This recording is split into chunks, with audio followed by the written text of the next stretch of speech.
ready when the camera rolls. You see, there you go. Look at that. Getting better and better at this. Hi, everybody. My name's Claire, and I am really pleased to be here today, particularly. I'm always pleased to be here, but particularly today. So for those of you who don't know, I am the CEO and founder of Kennedy Street Foundation. So we're better known as Kennedy Street CIO.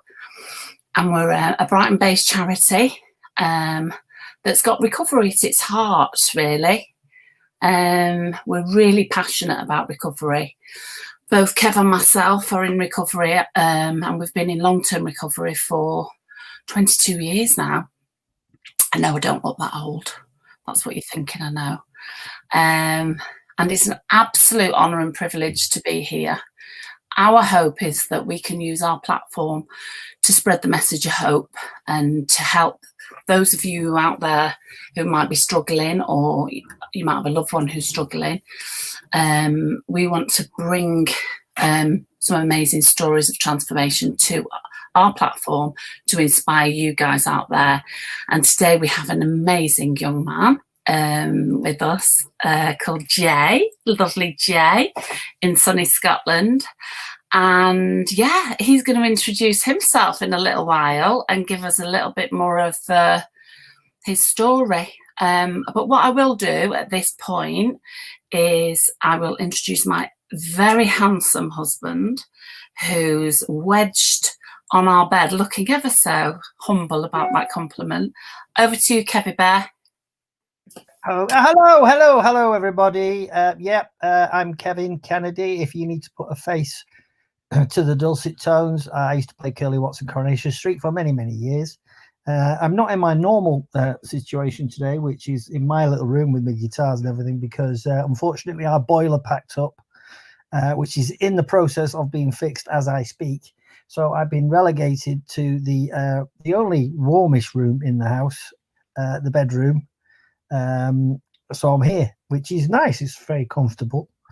So we've got a few problems. Claire keeps going in and out of sync, just in case you've gone deaf or there's something wrong with your hearing. You haven't.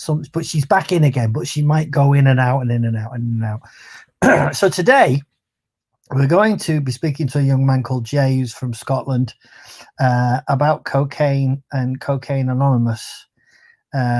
So this is a powerful tale, actually. A powerful, interesting and moving story. So I won't say much more about it because I think it's just worth listening to. So, ladies and gentlemen, please, a warm welcome for Jay. Off you go, Jay.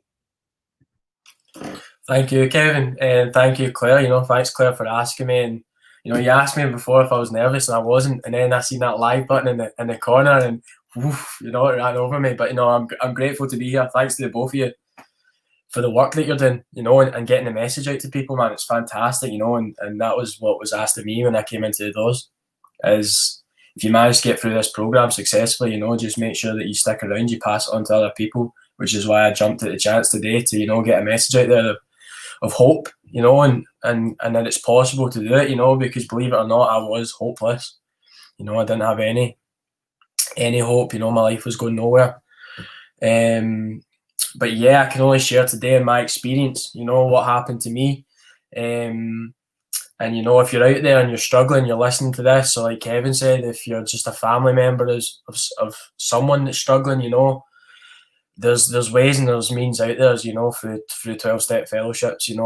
I personally exhausted a lot of avenues. I thought maybe I could do this and stop and do that and stop, and the only thing that worked for me was a 12-step program within a 12-step fellowship, with other people around me who had gone through the same thing, supporting me. So yeah, it's amazing, when I look back and see how far I've came in 13 months. Is my life has done a complete 180, and I've gone the other way. But I'll start from the beginning. I believe it started when I was 13, and I actually got diagnosed with cancer. That's my story. And I was, if you could pick a candidate that wouldn't be diagnosed with cancer, you know, I was definitely it. I was fit as a fiddle. I'd never touched a drink or a drug or smoked or anything like that. And yeah, you know, big shock to the system, big shock to the family. And so I went through a course of chemotherapy and stuff like that. And during my treatment, my life had actually been taken away from me, but it had been given back. And I woke up in intensive care, and I pondered the question, you know, if there's a God, you know. That's when I first pondered the question, if there's a God. You know, CA is quite based on having a belief in that there's something out there greater than ourselves. You know, that's a foundation of what Cocaine Anonymous is, and other 12-step fellowships. You know, and today I pondered that question in an intensive care unit, and I was always thinking about me. You know, alcoholism, the ism at the end is I, self, and me, because we're always thinking about ourselves and, you know, how if there's a God out there, how can this happen to me? You know, how can it happen to me? And I declared myself an atheist from that day.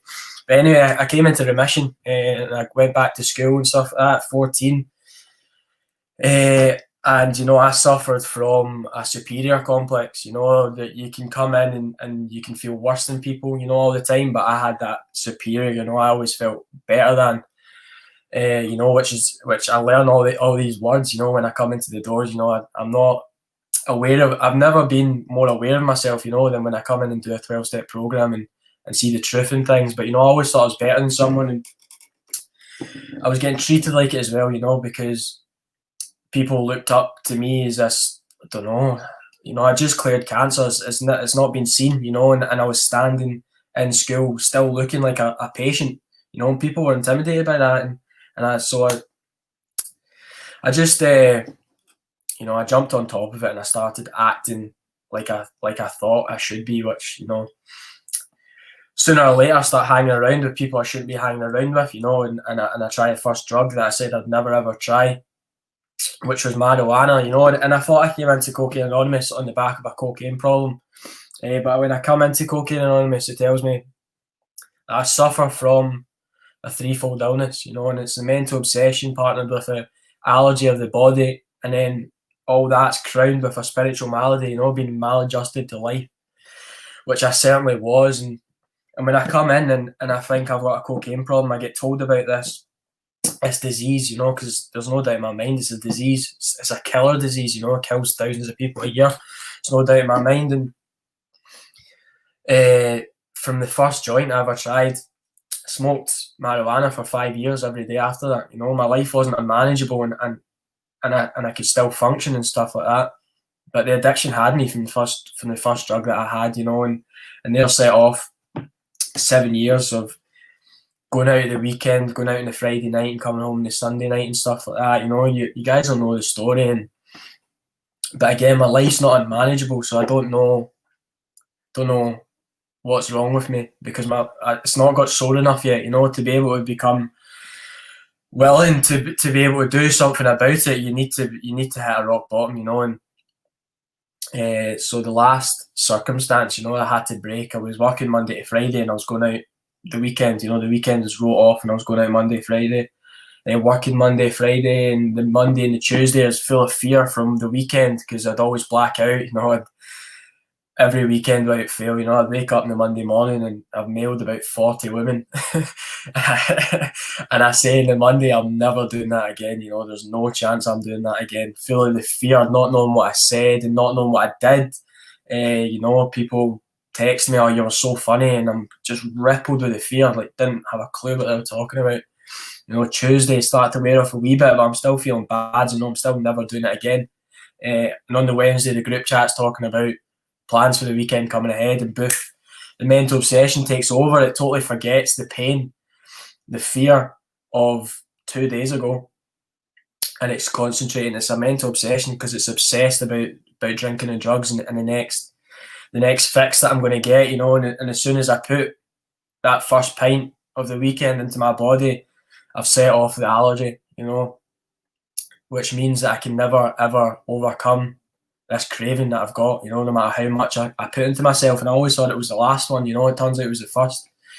You know, I come in and I learn it's the first, and you know, one's too many and a thousand's never enough. You know, that's the saying that kicks about. And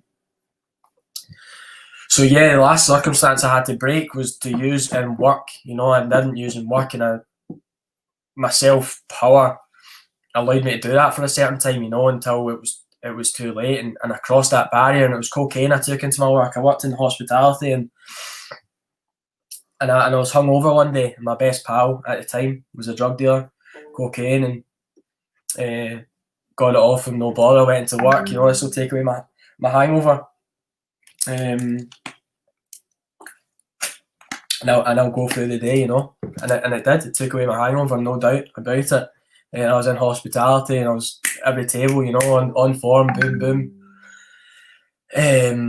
But you know, that was the start of my demise. You know, it was the start of my demise because rapidly, you know, it took about a month.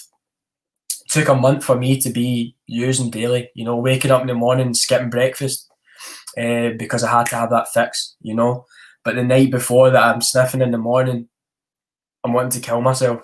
You know, that's how quick it was for me. I was suicidal within a month of using it, and it got me morning, noon, and night. I was picking up my days off to pay a tick bill that I've amounted to, that I'm still adding to at the same time. You know, it was a horrible cycle. So I'm chopping down the bill at one side, but I'm adding to it on the other side, you know, and it was just, you could never find a balance. And I worked for, you know, this was a 2-year cycle, you know, and it took me 2 months before I had ticked out over half a year of my income, you know, so I wasn't getting a penny. You know, I was walking to and from work because I couldn't afford the taxi. I don't drive either, with holes in my shoes, because I couldn't buy a new pair of shoes. But still, if someone came in the restaurant and I've got holes in my shoes, I'll be saying to the person next to me, look at the nick of his shoes. You know, that's the type of person I was. I would hate myself, but I'd also judge you because I always felt better than, no matter how low I was, you know. And coming home, suicidal every night, wake up in the morning, mental obsession, helps me forget the pain of the night before. You know, it was a few hours before I'm phoning up and getting that next fix.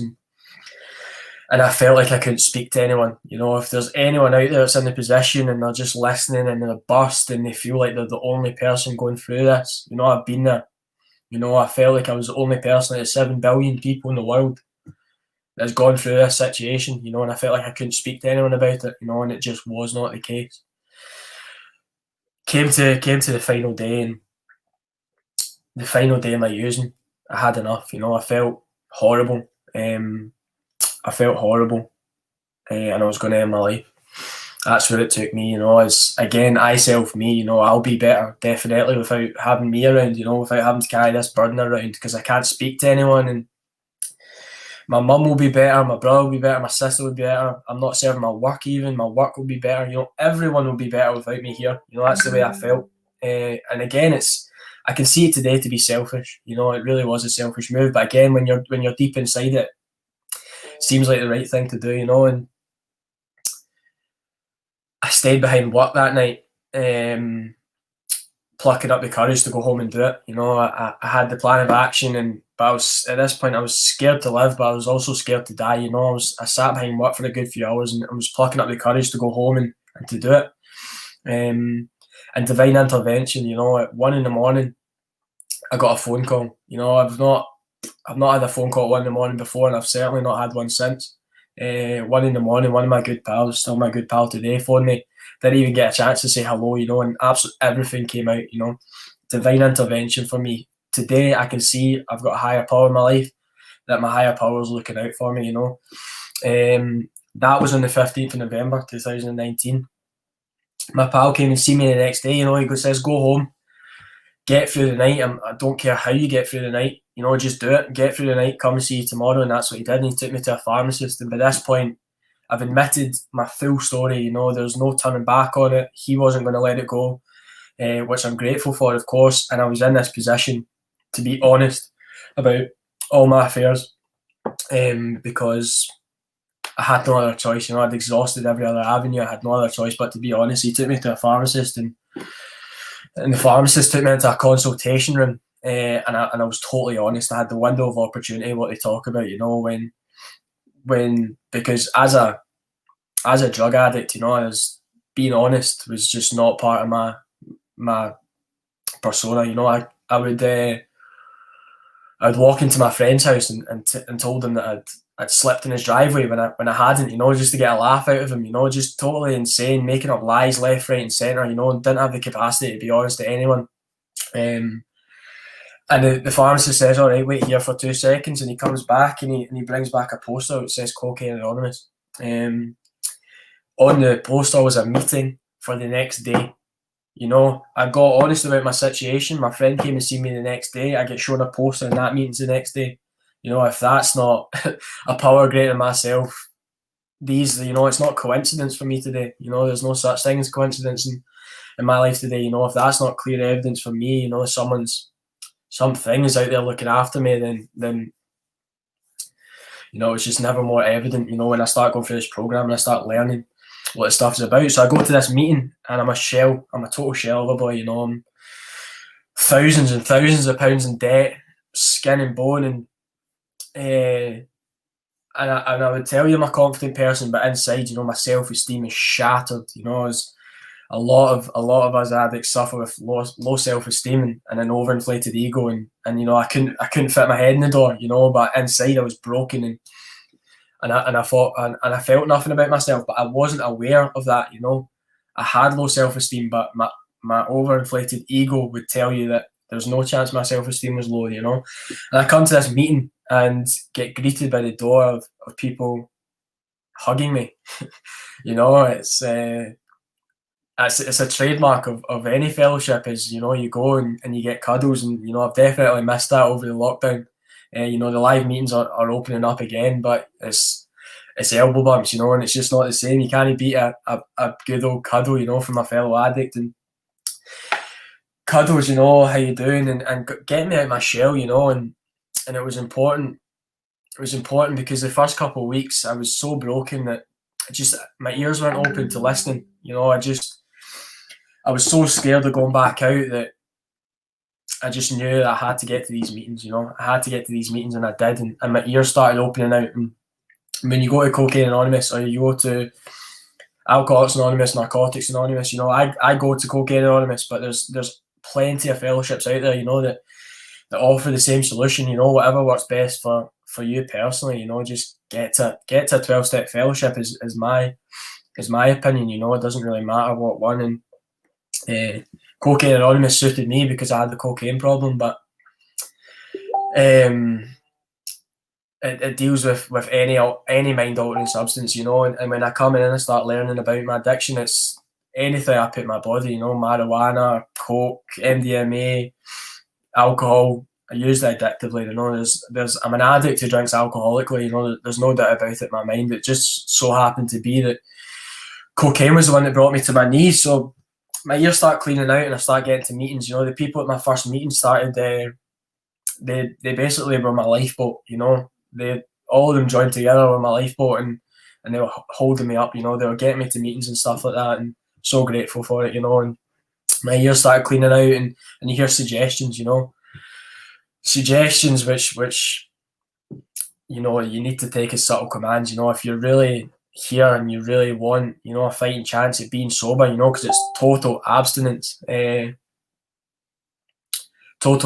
which was quite daunting for me. I came in the room at 21 and to be told that I had to be abstinent for the rest of my life, and someone turned around to me and went, "You don't need to be abstinent for the rest of your life." It says you just need to be abstinent one day at a time.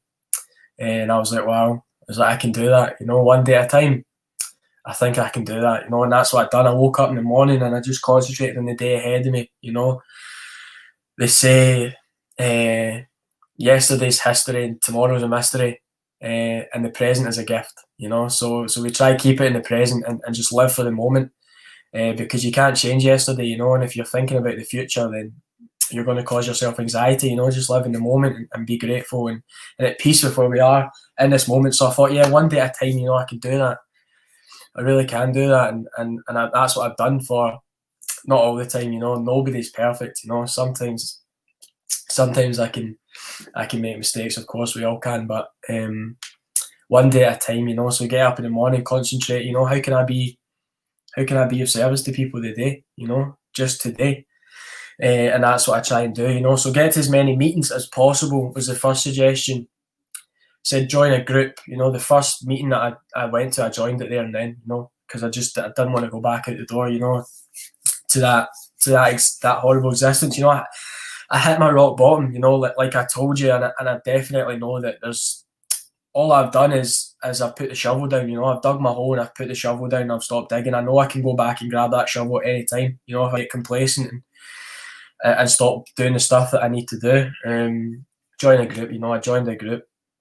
Get a sponsor. You know, say the meetings is like the waiting room, and the sponsor going through the big book is like the medicine. You know, that is the reason I'm sitting here clean and sober today. You know, for over a year, and I went through the steps with my sponsor. You know, he was a great guy, and again, it was just how I met him was it's just crazy. You know, it's not a coincidence, but the meeting that I was in is in my area, and he was sharing it in the meeting.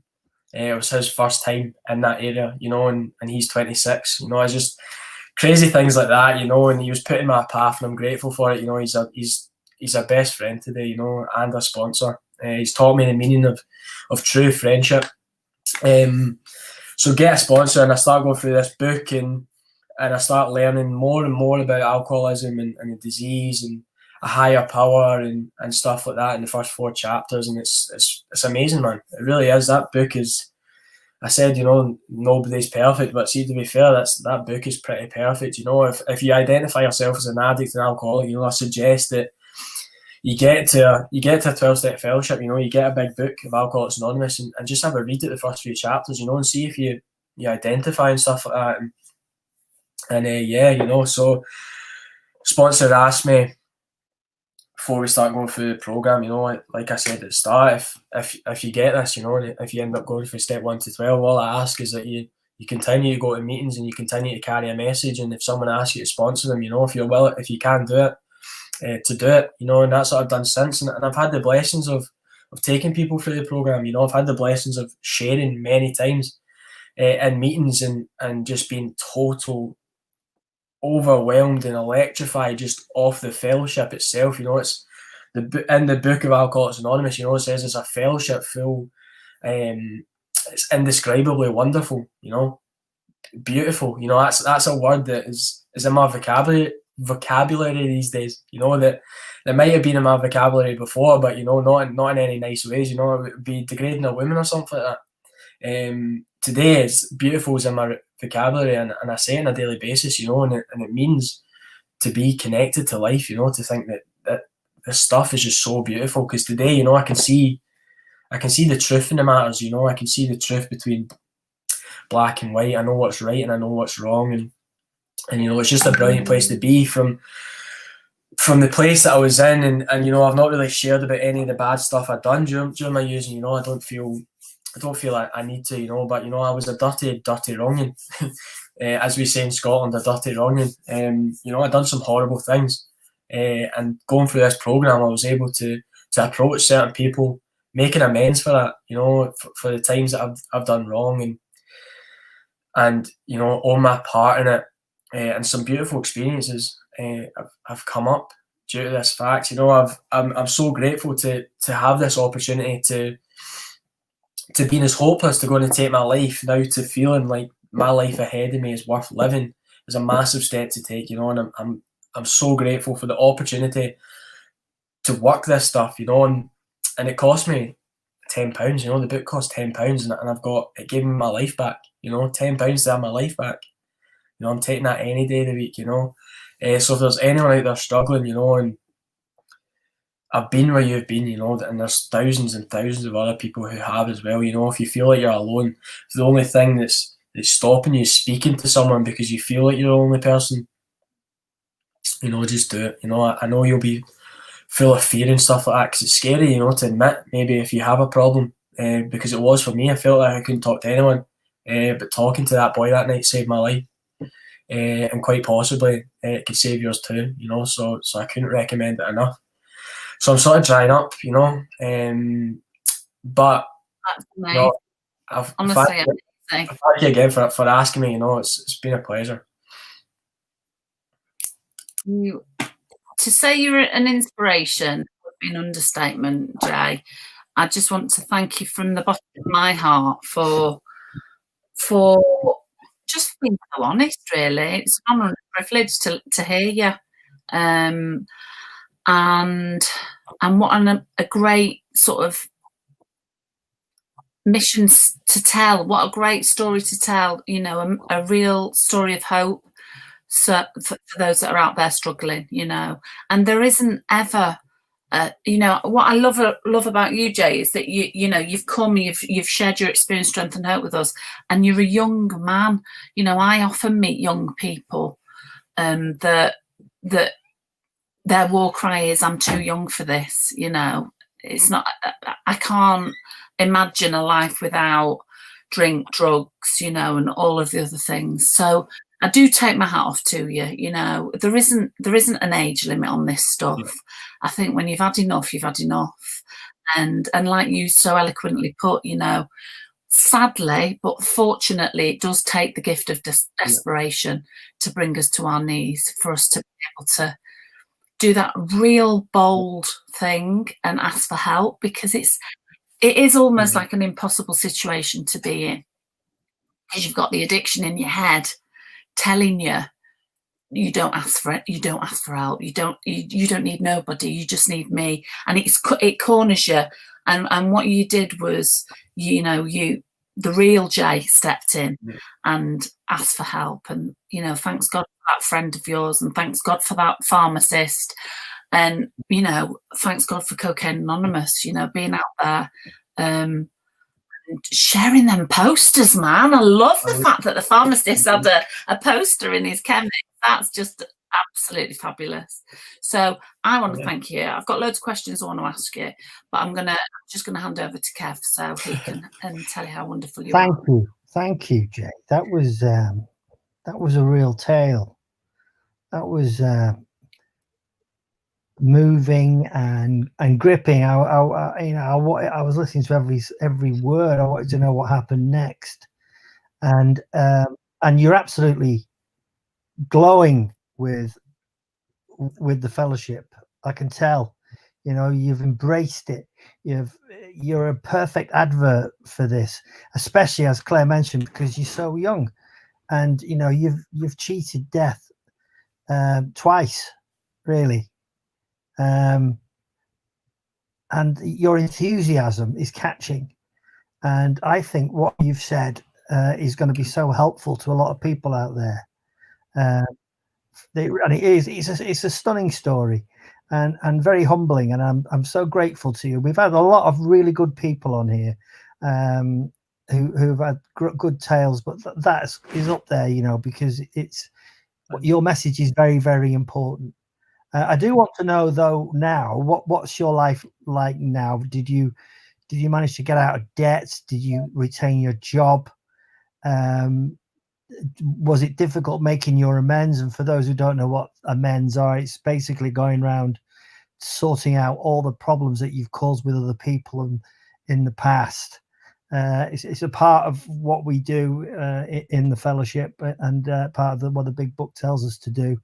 And I'd like to know, Jay, absolutely. How you know, is your life now? To the end of my using, when I was talking about the last couple of years, it was all done in work. You know, I was isolated from the world, and I'd actually got a promotion halfway through it, you know, to duty manager, and I worked in hospitality, and as an addict, in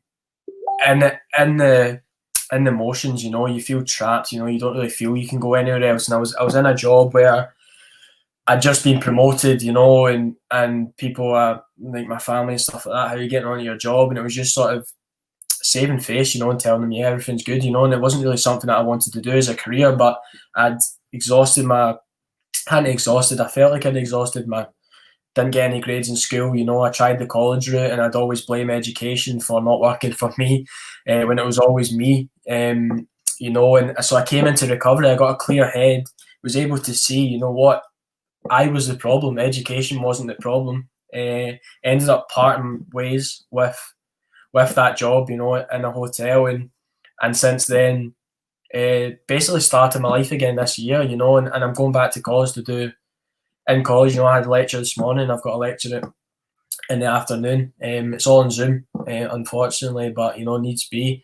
So I'm back at college doing social science. You know, for someone that didn't think that that I could ever do education, because I thought education was the problem, you know. And I come in here, I get a total psychic change, and I'm thinking, you know, there's not a better time for me to go to education, you know, and actually get a degree and actually do something that I'm passionate about, you know, which for me, the foundation of my life is working a 12-step program, you know. So if I can do a job which is helping other people, you know, that's the sort of route I'm looking to go down, you know.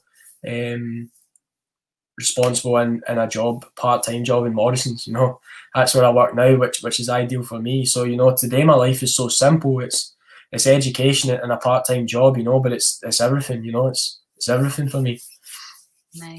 Amazing. And you know, I think Kev's better off telling you this, because this is what was told to him about what was possible in recovery. And I think, you know, you're definitely going down that road anyway. But what was said to you, Kev, which literally turned your life around in recovery? What was said to me, I was coming out of rehab, and this is 20 odd years ago now, and I was so unsure of myself. I was scared of buses, and that life outside was just scary. Everything was scary. Even familiar things were scary. But I was told that as long as I didn't drink or use, I could do anything I wanted to do, because I'd been set free. Yeah. And I really grasped onto that to ridiculous lengths, because I thought, well, what do I mean? I had a very good job, and I was famous, and that was great. But I needed more. I wanted to do more, and as well, I wanted to play more music. I wanted to hone my skills as an actor, to my detriment to a certain extent, because the job I was doing came to an end. But when it came to an end, it was like a blessing, because suddenly my world was open. Yeah. And it was a real sense of freedom, and anything is possible, and accomplishment. All I've got to do is put my mind to it. And that's the way I felt. I mean, I did lots of things. I mean, I became what I wanted to be. It sounds a bit egotistical, but, you know, in the context of the story, it's all true. You know, I became a recording artist. I went to America, and I played in America, and I did get a gold album. And I'm not saying to you that if you're listening, if you get or watching, if you get sober, you suddenly become an international pop star. That's not what I meant. What I meant is your horizons are broadened, and all of a sudden you've got a can-do attitude, which I really had. And although some of the new stuff I was doing was extremely scary, it wasn't as scary as it was when I was addicted to alcohol and drugs. Yeah. That was scary. Going on a West End stage was nothing in compared to that. That had its own fears. And I feel, from what you said, you are feeling the same. You know, you've really grasped the opportunity. You've got a target that you want to go into, and you're going towards that. And there's no better feeling in the world. And you're absolutely right. You know, all right, your life at the moment is quite simple. You've got your part-time job and going to college, and that's great, because, you know, keep it simple. Yeah. But your goals are there, and I'm sure, you know, that's probably, with all due respect to yourself, is all you can handle at the moment. Is doing what you're doing in and then and studying. But at the further you get on into your sobriety, you'll be able to handle more, and you'll be able to cope with more, and you'll be more capable of doing so much more. Yeah. And I think the beautiful thing is, though, as well, is what you realise, and what I heard quite clearly in your story, Jay, was that you know that these steps and these principles that you've learned through the 12-step program are foundational. It's not a cognitive, like, oh, I know that now, I can go off into the world and I can do anything. It's basically, it's given your life a foundational block to build on. And that's what I heard in your story. because it is enormous. It is enormous what you've embarked on, and it is miraculous. You know, people underestimate the word, and they go, "Oh yeah, you know, I'm not sure." For this to work, it has to be that big. You know, you have to have this psychic change, this phenomenal experience, and like what Kev said, so for Kev as an actor, his passion and his purpose was to do more music and to carry the story of storytelling, that what he does so well in his acting, further into the world and challenge himself, write books and all of that. So that's his passion and purpose. If you said to Kev today, what's your, you know, do you work hard? He'd say, you know what, I've probably never worked a day in my life, because what he's found is he's found his passion and his purpose. And I think that's what you're starting to identify now. Like me, you know, I'm glad you're joining me, because I've dedicated my life to helping people seek recovery. And it's not because I thought it was a good idea. It's because it's the very least I can do. You know, I found by being in recovery and by working these steps and by being helped and loved and nurtured and cherished, and introduced to that higher power, because I didn't have a concept of anything higher than myself. The very least I can do is dedicate my life to this stuff. And I know that that's why I've been given the gift. I've got no one, I mean, I've done loads of studying. I've gone back to university. I've done the degrees. I've done all sorts of stuff. And what happens is I keep being brought back to the world of recovery. And, you know, I'm of service today. And I'm very much led by my higher power, who I do choose to call God, you know. I'm also studying to be a priest, a vicar. So that's a new addition to my journey. If you'd have asked me that 22 years ago, you know, would you ever consider? Can you imagine, Kev? He'd have laughed so hard, he'd have probably fallen off the bed. But you know something? It's the very least I can do today, because my life's been so transformed, and I've met so many amazing people like yourself. I was 29 when I got recovery. I thought I was way too young for this stuff. So what I wanted to ask you, Jay, is for those that are watching, because this program goes out to everybody, but a lot of the people that get back to us and make comments, some of them are in recovery, but a lot of them aren't, you know, seeking a solution. So what I want to ask you, as a young man, 21 years of age, his whole life ahead of him, what do you do with your spare time? Do you have a social life? You know, do you still go out and enjoy yourself? And how's it work, Jay? Of course, man. You know, life is, I've never been more connected to life itself from being in recovery. You know, I've had good times when I was drinking and stuff like that. There's no doubt in my mind, you know, but looking back on them today, you know, I would never want that again. You know, it's happened, and I see it in the past. And, you know, today is like, I meet my friends on a physical level. You know, we'll go to the gym, or we'll go to play 5-a-sides or 7-a-sides, you know, football. That's the way I see my friends.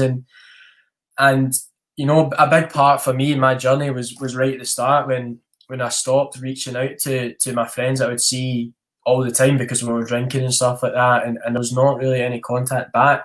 You know, it was a big blow to my self-esteem, you know, like, are we actually friends and stuff like that? But the more that I mature in my sobriety, the more I realise that, you know, we've just gone different paths, you know, and it's okay, you know. I'm very happy to see him and go to the gym and stuff like that. But, you know, today, you know, really just hang about with people in recovery, you know. And we do sober things, you know, like climbing a mountain for sunset, you know, and stuff like that, and you know, just being so connected to life. Because although, you know, my old pals are fantastic, you know, fantastic people and stuff like that, but they just we just gone other ways, and we're just separate, you know. So as I mature in my sobriety, my interests changed to suit my life. You know, so of course I still enjoy my life. You know, I love my life at the moment and doing sober things and feeling connected, you know. Yeah, I love that. I love that because I think a lot of people that I call the ones that don't drink civilians, the civilians that are out there watching, and you know, they assume that because we don't drink and take drugs that our lives have stopped. And you've probably only experienced a little bit of unity type events, because you know, of lockdown and all the rest of it. But generally, at Christmas and well, any given opportunity really, we're always dancing and partying and getting together, but in a sober way, you know, with sober Christmases and having a dance. Have you experienced any of those type of unity events in recovery yet, Jay?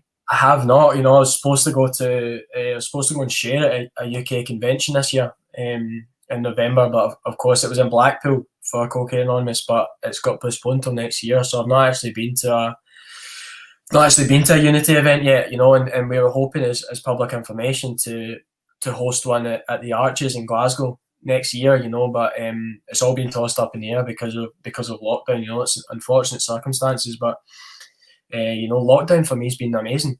You know, it's been a roller coaster, and I've spent so much time with myself that I've learned more about myself. You know, so for me, lockdown's been a blessing. I'm so grateful that I've got a program in my life, you know, to deal with lockdown. You know, because that's what the program is for dealing with life in whatever way it comes at you. Because you know, just because you get clean and sober doesn't mean life is going to stop. You know, you just need to deal with life on life's terms, and a program, you know, helps me to do that. So, I mean, to be honest, that's one of the whole reasons that us doing this came about, because of lockdown. And what happened for us was, I've always been of service in the community for 22 years. If you can hear banging, it's my mum fixing my boiler. But for the last 22 years, I've been of service in various fellowships, you know, and various community settings as well. You know, I'm very much involved in my own church community. I'm very much involved in fellowship community. So I'm very much just involved in the community. And then what happened with lockdown was everything shut, literally everything shut. And the only things that were available were our beautiful fellowships. And I was so proud and so honoured to be part of such an amazing fellowship, or such amazing fellowships, that literally went online overnight. And we were trying to, I mean, you know, like I say, we're involved in lots of different fellowships, and I could hear that people were struggling to get the message out there that the fellowships had gone online. And I said to Kev, look, we've got this charity, we've got charitable status a week before lockdown. Why don't we use this platform to tell people that the fellowships have gone online, and that if people need help, all you've got to do is pick up the phone. It's that simple. You know, if you need a detox and you need all of those types of other things, then yeah, of course, you're going to have to speak to your doctor.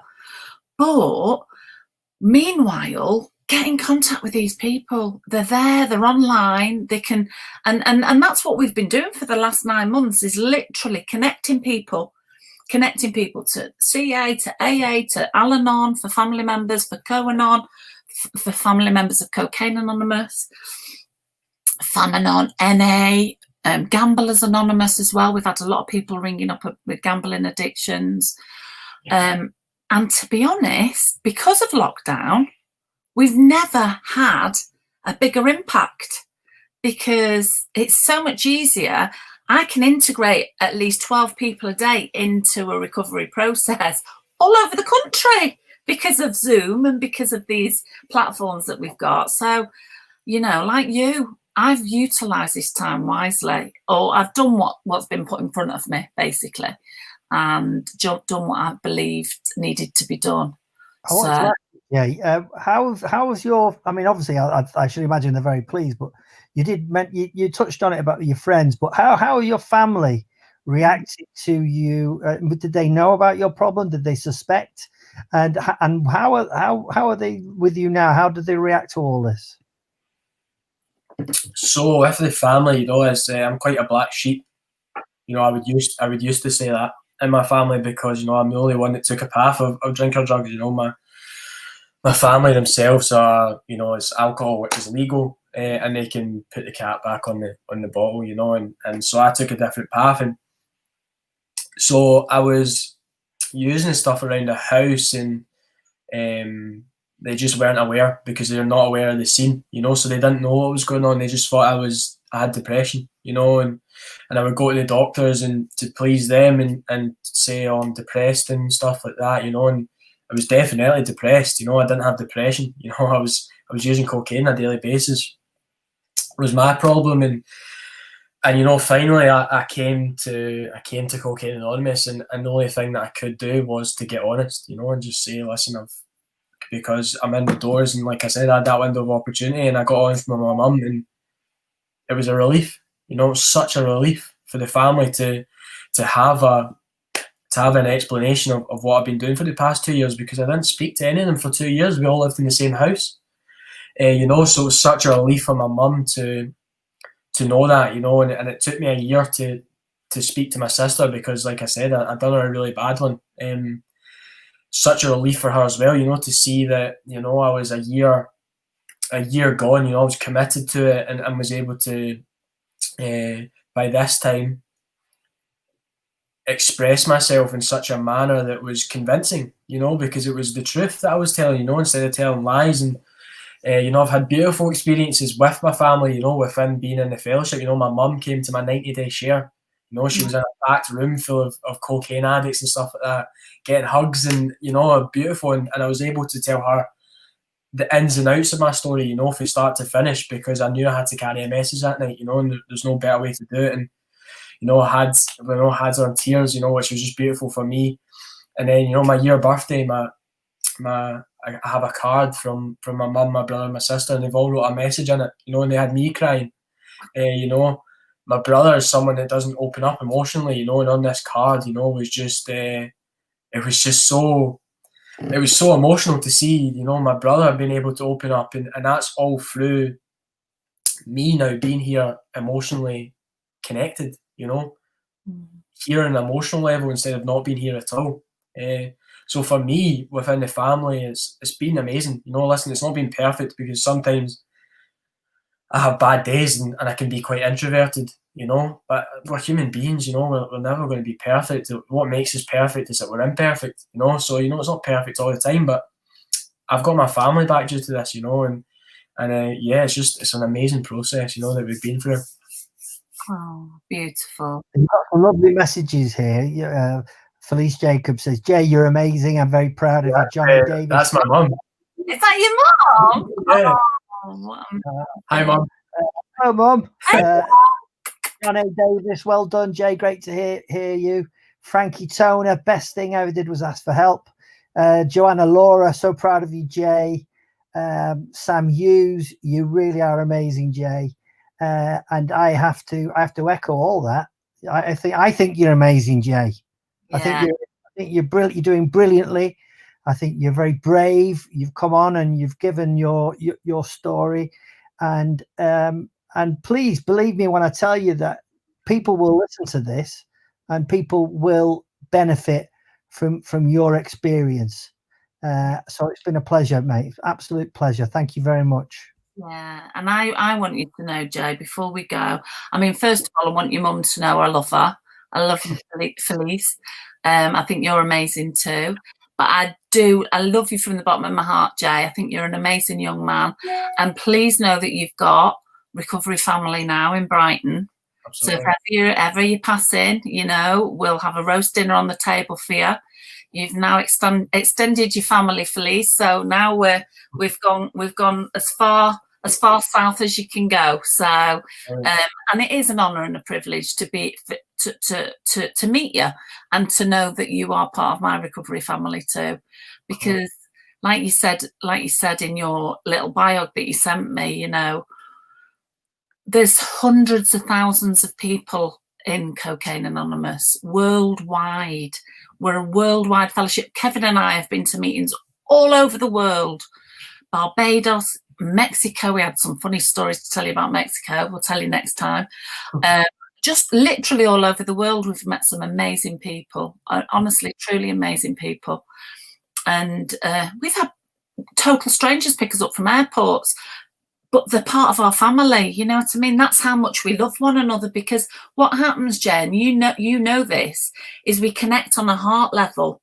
Yeah. It's not just you know, I understand what you're talking about. It's I feel what you're talking about.